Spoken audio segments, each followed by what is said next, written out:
Tema homili saya pagi ini tentang Yesus adalah Tuhan. Para saudara-saudari, Bapak Ibu, kaum muda, remaja, dan anak-anak yang dikasihi Tuhan. Ketika Yesus yang bangkit menampakkan diri ketiga kalinya di pinggir pantai Danau Tiberias di hadapan 7 muridnya dan kemudian memberikan instruksi kepada mereka supaya menebarkan jala ke sebelah kanan perahu mereka. Apa yang terjadi? Dicatat oleh penginjil Yohanes. Yohanes 21 ayat 6. Mereka tidak dapat menariknya lagi karena banyaknya ikan. Lalu di ayat berikutnya, ayat 7, penginjil menulis, lalu murid yang dikasihi Yesus itu berkata kepada Petrus, itu Tuhan. Para saudara-saudari, saat itu murid yang dikasihi Yesus memberi kesaksian iman, memberikan pengakuan iman bahwa Yesus adalah Tuhan. Mereka yang lain tidak tahu siapa yang berdiri di pinggir pantai Danau Tiberias itu. Tetapi murid yang dikasihi Yesus tahu siapa dia. Bahwa dia adalah Tuhan. Kita bisa bertanya, dari mana datangnya pengakuan iman seperti itu bahwa Yesus adalah Tuhan? Rasul Paulus dalam suratnya yang pertama kepada jemaat di Korintus bab 12 di ayat 3 menulis,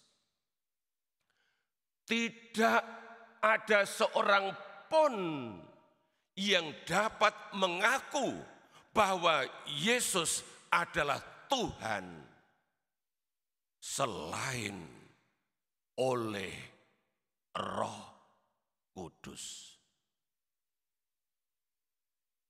Jadi kalau murid yang dikasih Yesus itu bisa memberikan pengakuan iman dan berkata kepada Petrus, itu Tuhan.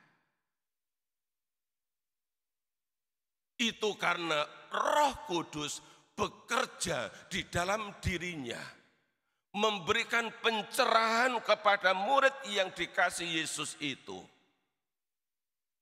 supaya Petrus tahu bahwa di pinggir pantai itu berdiri seorang yang adalah Tuhan. Para saudara-saudari, mari kita lihat di ayat berikut. Bagaimana respons Petrus setelah mendengar bahwa itu Tuhan.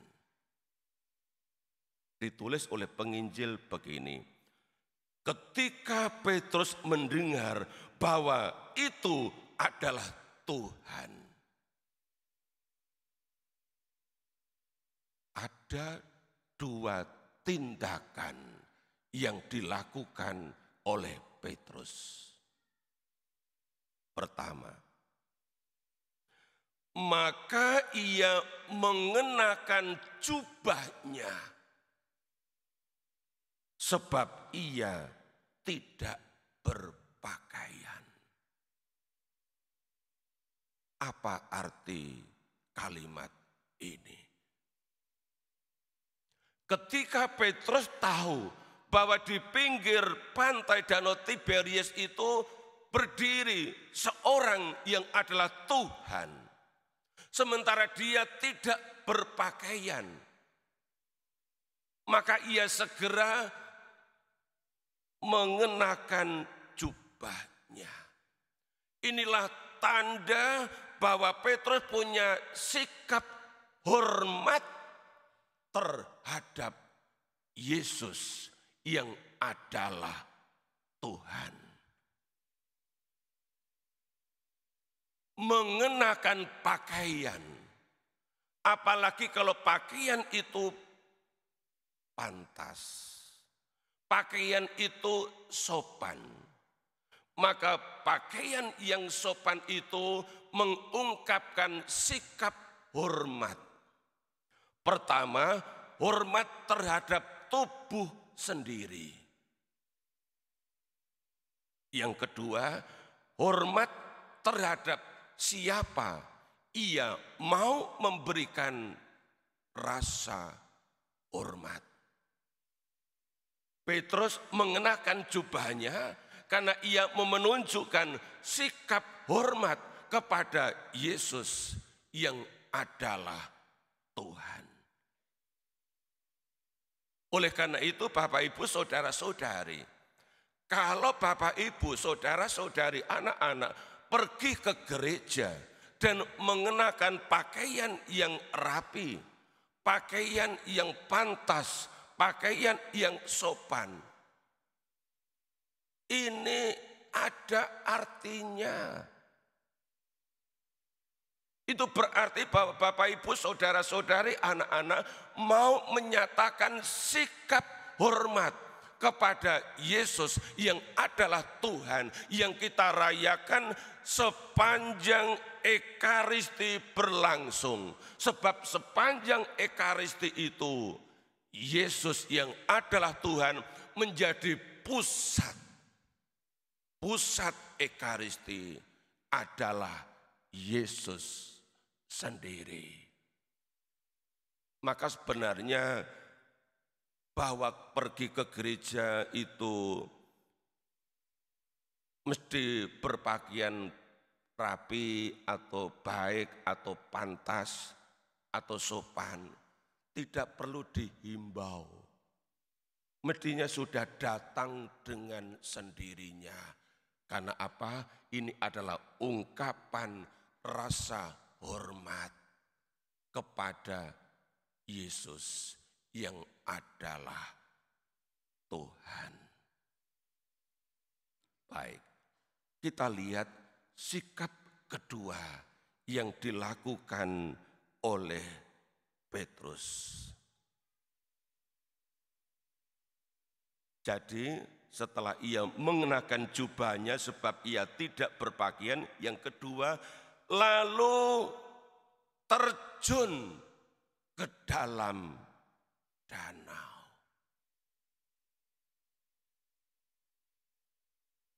Mungkin ada yang berpikir, lah nggak terbalik ta. Kalau mau terjun ke dalam danau, mestinya pakaian dilepas biar nggak basah. Lah ini kok malah mengenakan jubah lalu terjun ke dalam danau, kan basah semua. Iya, betul. Tetapi Petrus terjun ke dalam danau lalu mendekat ke pantai di mana Yesus berdiri di situ. Dan kemudian perahu itu dibawa oleh teman-temannya minggir sampai ke pantai untuk mengeluarkan ikan-ikan itu. Apa arti terjun ke dalam danau? Ia segera mengenakan jubahnya, terjun ke dalam danau untuk menjumpai Yesus yang adalah Tuhan. Maka terjun ke dalam danau menurut hemat saya ini adalah ungkapan cinta yang begitu besar yang ada dalam diri Petrus yang tidak bisa ditahan-tahan. Maka ia segera terjun ke dalam danau dan renang mendekat ke arah Yesus yang berdiri di pinggir pantai Danau Tiberias. Maka Bapak Ibu, saudara-saudari, kalau Bapak Ibu di rumah setelah bangun pagi, mandi, doa, atau berpakaian yang rapi, karena mau pergi ke gereja minggu pagi yang jam 6. Bapak Ibu pergi ke gereja. Ini adalah ungkapan cinta akan Yesus yang adalah Tuhan. Dan untuk pergi ke gereja yang adalah ungkapan cinta perlu pengorbanan. Seperti Petrus untuk mendekati Yesus yang bangkit, yang ada di pinggir Danau Tiberias, dia berkorban. Mengenakan jubahnya, terjun ke dalam danau, basah kuyup, enggak apa-apa. Karena mau menjumpai Yesus yang adalah Tuhan dengan pakaian yang pantas, bukan dengan badan tak berbaju. Bapak Ibu, saudara-saudari yang dikasihi Tuhan, mari kita sambut, kita rayakan Yesus yang bangkit, yang adalah Tuhan, dengan mengenakan dua sikap yang dimiliki oleh Petrus, yang diwariskan kepada kita sepanjang zaman, yakni menghormati Yesus dengan pakaian yang pantas dan merayakan Ekaristi, di mana Yesus yang adalah Tuhan sebagai pusatnya, sebagai ungkapan cinta bahwa saya sungguh mencintai Yesus.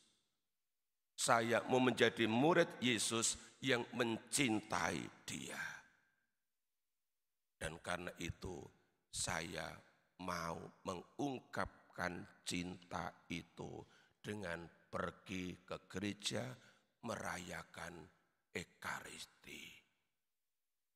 Banyak orang mengklaim cinta Yesus, tapi enggak mau berkorban pergi ke gereja menghadiri misa. Tidak sedikit umat yang mengklaim murid Yesus, cinta Yesus, tapi tidak mau pergi ke gereja. Amin.